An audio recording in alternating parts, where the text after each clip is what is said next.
cool song. Here we are on day 18 where something cool is happening in the sky, and it is a Venus trine Chiron situation that we have going on. And what does it mean? It means that Venus is in Sagittarius and she's sending her good vibes to Chiron, and that dude can use all the good vibes that he can get.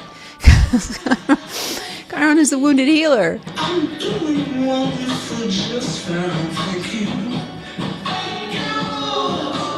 In mythology, Chiron was a centaur who was immortal, but he accidentally got hit with an arrow that had the blood of the Hydra on it, which was deadly poisonous. Of course, he couldn't die, so he just had to live in pain and suffering. So Chiron in Aries, it's been there since 2018. And I have a feeling that when we go back in time with the big view or whatever of history, 2018 might be the marker, it might be the marker of where things really shifted. Chiron will be in Aries until June 19th, 2026.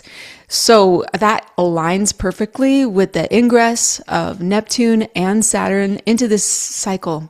Saturn is only there every 29 and a half years, so that's a little less rare, but them together is super rare. I've mentioned it multiple times. Age of Enlightenment, Renaissance, we're going into something big. And this is paradigm shifting. Now, okay, Venus is giving a trine to Chiron, and that is going to give us a good vibe. Let's put it that way, for this woundedness, this difficulty. What I have here for you is Chiron book. This Chiron book is really good. It's by Martin Lass, Healing Body and Soul. It's just specifically about Chiron.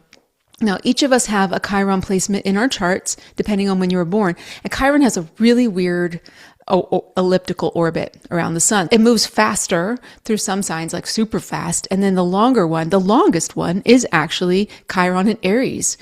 Interesting, right?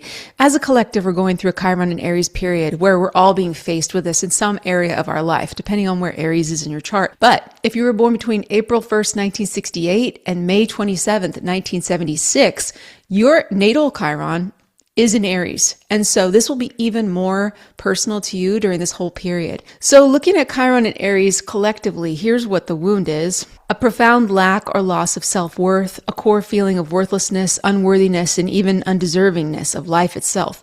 Self-denial, a feeling of not being wanted, needed, or useful, a feeling of being uncentered, unfocused, and or lacking solidity. The search is the search for self, for identity. The first time I read that, I was like, holy moly, that is exactly the George Bailey from It's a Wonderful Life. That's his deal. It's a Chiron and Aries wound. Collectively, we're going through this George Bailey moment of who are we? What are we doing here? And I think part of also this whole Chiron and Aries situation is being manipulated because we're getting so much more individual content. I think about growing up, we all watched the same television. Thursday night was Friends. Everybody knew it was 8:00. That's when Friends was on. It wasn't going to be on any other time. And you all had to go and watch that one show because that was what was the good show at the time. Now, there's a bazillion different options. Everything's some sort of like subscription, and it's never got the thing that you actually want to watch. Have you ever noticed that? Like still the movie or whatever I'm always looking for, it's not even available on any of these dumb subscriptions. Anyway, the algorithm is part of the woundedness I think that we have, and it's a collective algorithm where we're in these echo chambers, right? Discourse has basically been deleted, where two people can't have two differing opinions on something. Why is it such a big deal if somebody doesn't agree or has a different view on life? The individual thing that we have to understand is Aries. We have to understand that each person is designed uniquely, and sometimes we come along with some other people that match us, and boy, is that a joy. What a pleasure that is when you have somebody that has the same worldview or same values, same sense of humor, whatever, and it's so lovely. Chiron, being the wounded healer, always is trying to look for the bright side on the other side of the wound, right? We have to have the healing path. Where are we unique, special, and gifted in forms that we may not be acknowledging? No person on the planet is superfluous or identical to another. Each of us serves a special and unique purpose or service, or we would not be here. The trine from Venus in Sagittarius is special because Venus is at the end of her cycle, the synodic cycle with the sun. She's going to be going into a combust stage. So it just means that Venus is very, very close to the sun by degree. And that's indicating that that's the end of her cycle. Venus right now is sending a lot of her energy to Chiron, which is lovely. It's the Phoenix version of Venus that we're getting.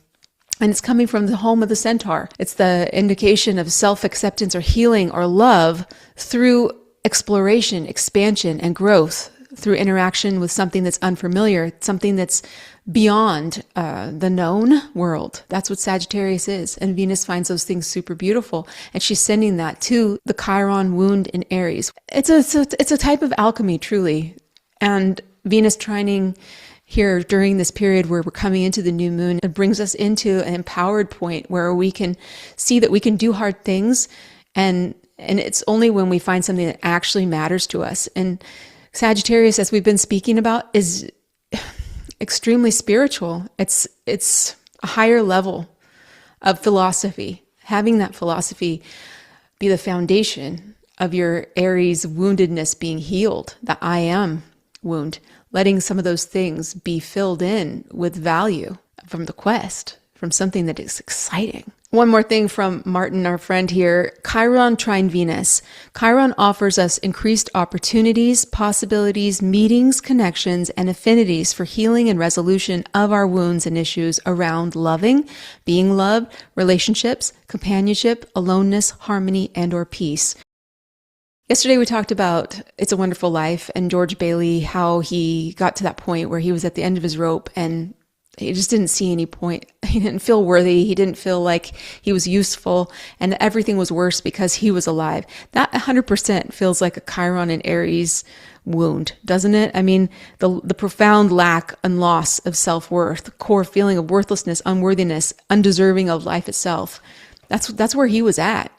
And that just feels so emblematic of this. In the description below, I put a little video about the making of this It's a Wonderful Life and how it came to be. I found it very uplifting.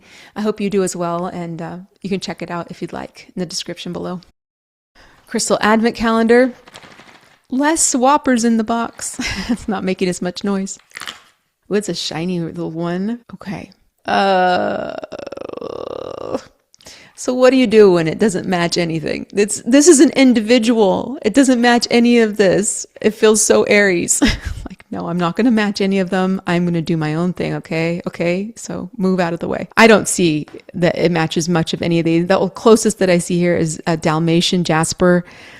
That's it. That's as close as we can get. Playful and grounding. A reminder to find joy in the small things. Find joy in the small things. I guess that brings us back to It's a Wonderful Life again. When his experience changed, he saw the beauty of all these little moments, the moments with his children, just being with his wife, living in this town, being alive. Joy in the small things and finding groundedness there. Dalmatians are fun too. Cute. I like you just the way you are. Thank you so much for being here with me, and I will see you again tomorrow for day 19, the last row of our Advent calendar. Ooh, it's getting close.